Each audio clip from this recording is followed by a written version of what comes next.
৭২ জন যাত্রী নিয়ে উড়ে যাওয়া একটি বিমান বিধ্বস্ত হয়েছে। ওই যাত্রীবাহী বিমানটি কাজাখস্তানের আক্তাও বিমানবন্দরের কাছে বিধ্বস্ত হয়। বিমানটিতে ৭২ যাত্রী ছিলেন বলে জানিয়েছে দেশটির জরুরি বিষয়ক মন্ত্রণালয়। বুধবার বার্তা সংস্থা রয়টার্সের এক প্রতিবেদনে এ তথ্য জানানো হয়েছে। জানা গেছে, বিমানটি আজারবাইজানের রাজধানী বাকু থেকে রাশিয়ার গ্রোজনি শহরের উদ্দেশ্যে যাত্রা করেছিল।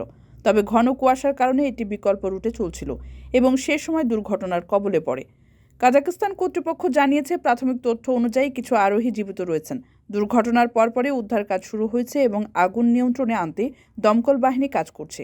যদিও আজারবাইজান এয়ারলাইন্সের পক্ষ থেকে এখনো এই বিষয়ে কোনো আনুষ্ঠানিক বিবৃতি দেওয়া হয়নি।